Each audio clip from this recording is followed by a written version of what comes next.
कि तुम दारू पियो और तुमसे लोग प्रेम करते रहे, तुम मांस मछली खाओ लोग प्रेम करते रहे, तुम झूठ बोलो, चोरी करो, छल करो, कपट करो, आलस्य करो, बदतमीजी करो, लोग प्रेम करते रहें। प्रेम किसी के चमड़े से नहीं होता है, प्रेम किसी के शरीर से नहीं होता है। शरीर से मोह होता है, चमड़े से वासना होती है। प्रेम जब होता है तो मनुष्य के अच्छे अच्छे गुणों से, अच्छी अच्छी कलाओं से होता है। इसलिए प्रेम चाहते हो तो गुणवान बनो, कलाकार बनो। बोलिए सतगुरुदेव की जय जय। कितने लोग कहते हैं कि हमारे घर में हमसे कोई प्रेम नहीं करता है। अरे तुम्हारे घर में तुमसे घर के लोग प्रेम नहीं करते हैं? तुमसे तो गांव के कुत्ते भी प्रेम नहीं करेंगे। तुम दुष्ट आदमी, कौन प्रेम करेगा? इतने अवगुण हैं, जितने कर्म जगत में हीने वो सब हैं तुमने कीने, और फिर भी चिल्लाते घूम रहे हो कि हमसे कोई प्रेम नहीं करता। अरे कंजूस कहीं का, लोभी, चोर, तेरे को लोग मारते नहीं, वही बहुत बड़ी बात है। प्रेम फोकट में नहीं मिलता है, प्रेम पैसे से भी नहीं मिलता है। प्रेम जब मिलता है आपके चरित्र की निर्मलता और मन की पवित्रता और कर्मों की दिव्यता और आपकी स्वभाव की सुंदरता से प्रेम प्राप्त होता है। भौरा किस फूल से प्रेम करता है? जिस फूल में पराग होता है। तितलियां किस फूल से प्रेम करती हैं? उसके सामने नाचती हैं, जिस फूल में सौंदर्य होता है। मधुमक्खियां किस फूल से प्रेम करती? जिसमें रस होता है। याद रखना, आप में कौन सा रस है, कौन सा पराग है और कौन सा सौंदर्य है? सुंदर वह है जिसका स्वभाव सुंदर है, जिसका चरित्र सुंदर है, जिसका व्यवहार पवित्र है। सुंदर वह है जिसका संपूर्ण जीवन दिव्यता, सभ्यता, मर्यादा, शालीनता, सौम्यता से विभूषित है। कान में कुंडल पहनने से कोई सुंदर नहीं होता है। कितने पुरुषों ने भी कान में छेद करा के कुछ पहना है, उसमें घुसेड़ रखा है कुछ। तो क्या कुंडल नहीं पहनना चाहिए? कुंडल पहनिए, वो बुरा नहीं, वो माताओं का श्रृंगार है, पुरुष भी पहन सकता है। अपने कान में पहनोगे, हमें क्या प्रॉब्लम? लेकिन जिन कानों से तुम जब सत्संग के शब्द सुनते हो, भक्ति के गीत सुनते हो, कल्याण की बात सुनते हो, तब ये कान सुंदर हो जाते हैं। जिस मुख से तुम भजन करते हो, गुरु मंत्र का जप करते हो, जिस मुख से धार्मिक ग्रंथ, आध्यात्मिक ग्रंथों का स्वाध्याय करते हो, जिस मुख से सत्संग की वाणी तुम प्रस्फुटित करते हो, उस मुख से सुंदर दूसरा कोई मुख नहीं होता, सबसे सुंदर है। जिन आंखों से तुम गुरु का दर्शन करते हो, जिन आंखों से तुम सदग्रंथों का दिग्दर्शन करते हो, और जिन आंखों से तुम भगवत दर्शन करते हो, मंदिर का दर्शन करते हो, जिन आंखों से तुम पवित्र दृष्टि से संसार को देखते हो, वह आंखें सुंदर हैं, ना कि काजल लगाने से कोई आंख सुंदर होती। याद रखना,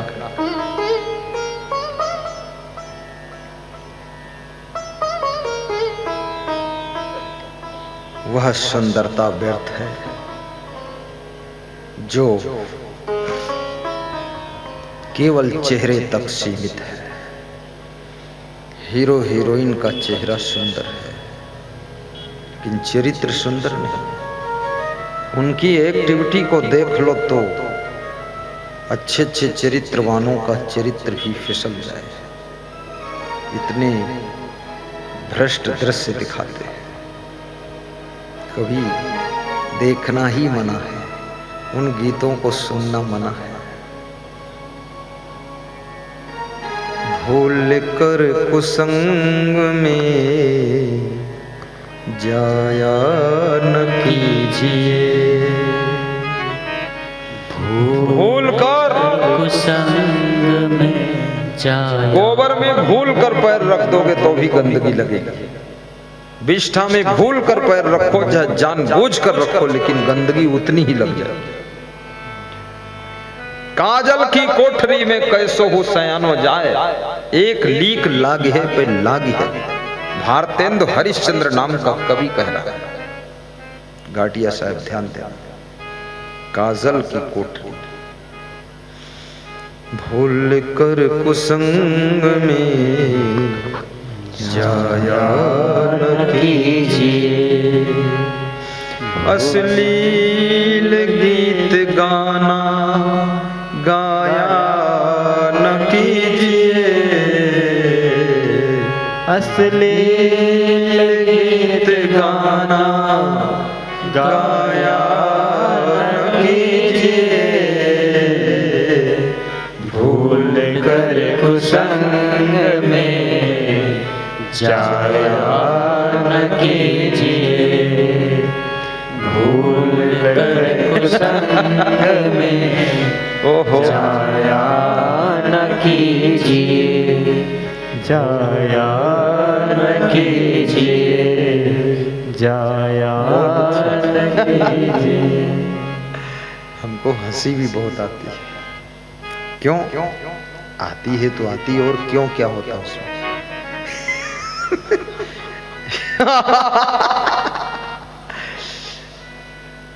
हम एक चीज देखते हैं कि पूरे भारत देश में जहां जहां हम जाते हैं, प्रदेश कोई भी हो, सभी जगह प्रेम बराबर ही लगता है। मैं पहली बार तेलंगाना गया, तेलंगाना प्रदेश है, तो मैं सोचा वहाँ की भाषा भी तेलुगु उलुगु है, ना बोलना आता, ना पढ़ना आता, ना वो लोग क्या समझेगा। तो हमने कहा चलो लगन भक्तों से लगा बैठे, जो होगा देखा जाएगा। तो मैं गया, तो भाषा तो जानते ही नहीं थे, तो मैंने एक चतुराई किया, बस खाली हंसता रहता था। तो वो समझते थे ये गुरु सब समझता है। हंसता था, ताली बजा देता था, नाम पूछ लेता था, बोल देता था। नाम में कोई भाषा नहीं होती, चाहे इंग्लिश में बोलो, ओम प्रकाश फौजी, तो इंग्लिश में वही, हिंदी में बोलो तो वही, संस्कृत में बोलो तो वही। नाम तो संज्ञा है, नाउन है। तो लोग बहुत खुश हुए जब शोभा यात्रा निकली। तो 2 किलोमीटर लंबी शोभा यात्रा में ही 10-20 हजार लोग। हमने कहा जय हो क्षमा देव की, तेलंगाना में सफल हो गए। चला सत्संग 5 दिन, बहुत आनंद आया।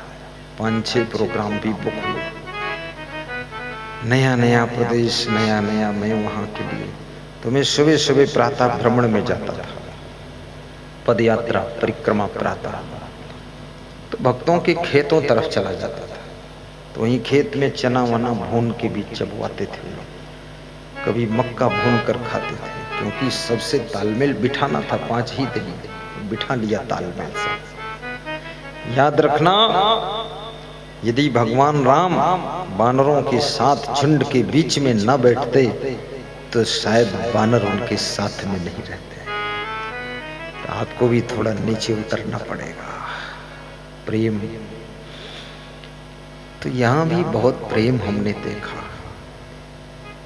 आज प्रातः परिक्रमा पद यात्रा में मां फलोदी के मंदिर में गया।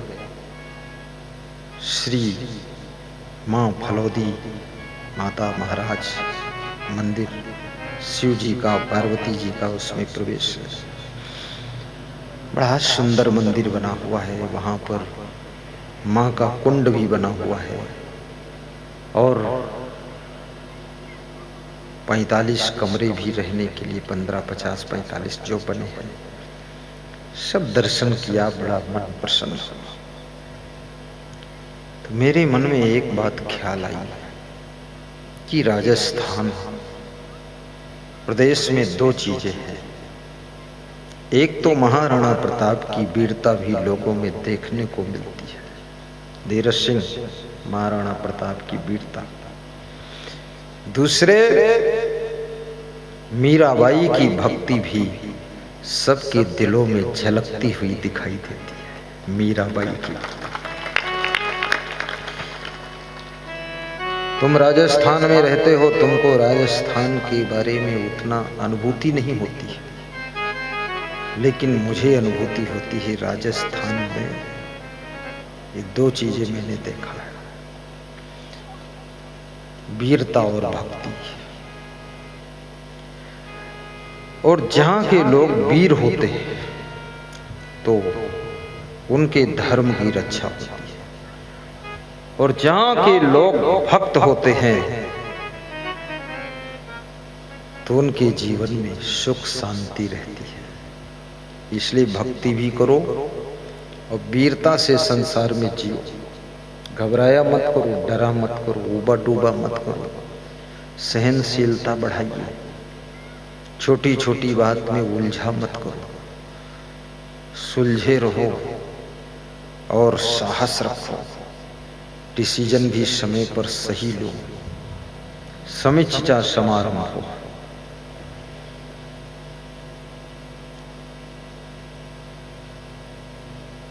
जो व्यक्ति सही फैसला लेना जानता है, सफलता उसकी दासी बन जाती है। और समस्त जिंदगी आपकी चुनाव से भरी हुई है। बचपन में तुम जब शिक्षा प्राप्त करते हो, सब्जेक्ट का चुनाव करना होता है। यदि बायोलॉजी चुन लिया तो डॉक्टर बनोगे, मैथ चुन लिया तो इंजीनियर बनोगे। उसके बाद पति पत्नी का चुनाव होता है। गलत पत्नी चुन लिया तो जिंदगी भर चिल्लाते रहोगे। गलत पति का चुनाव कर लिया तो फिर श्रद्धा के 35 टुकड़े भी हो जाएंगे।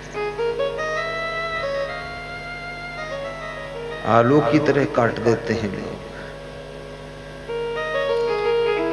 फिर गुरु शिष्य का चुनाव।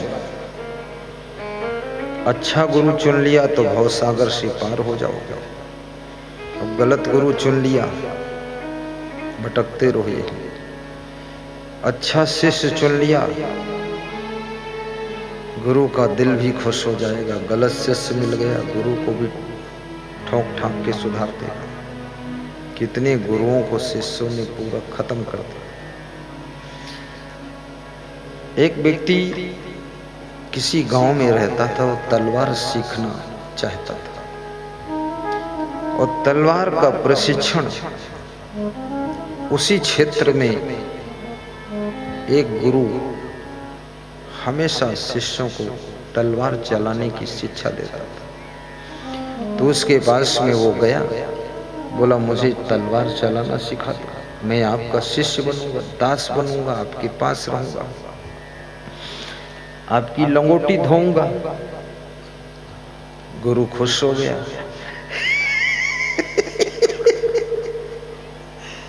बची खुची रोटी खाऊंगा, लंगोटी धोऊंगा।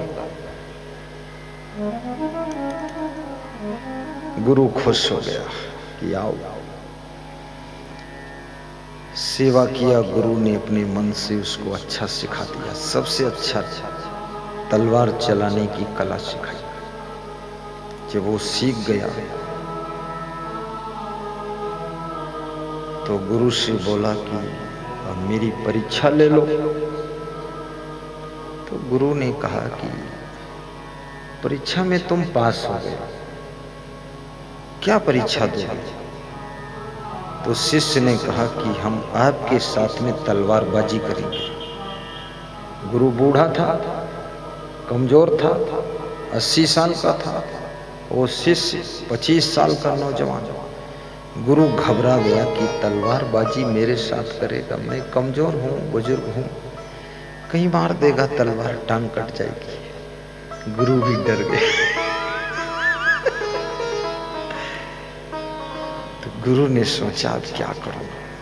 अब शिष्य से अगर कहूं कि मैं तेरे साथ तलवारबाजी नहीं करूंगा तो इसका मतलब है कि मैं शिष्य से भी कमजोर हूं क्या? और यदि कहूं कि तेरे साथ तलवारबाजी करूंगा तो मरना तो पक्का ही है, क्योंकि ये नौजवान है, कूद के उछल के गर्दन पे रख देगा तलवार। मैं क्या करूंगा? संकट में फंस गए, धर्म संकट। महात्मा बहुत खुश। कैमरा घुमाते रहो, तलवार चलने वाली गुरु शिष्य। ध्यान से सुनना, हंसी है तो हंस भी देना, कहानी बहुत मजेदार है, बहुत दिन बाद सुना रहा हूं इसको। तो गुरु ने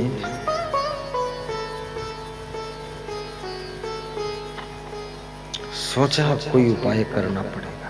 याद रखना, मनुष्य शक्ति से, बल से, ताकत से कभी जीत हासिल नहीं करता है। मनुष्य बुद्धि से भी जीत हासिल नहीं करता है। मनुष्य विवेक, जिसके पास विवेक है उसकी जीत होती है। बुद्धि वाले भी हारते हैं।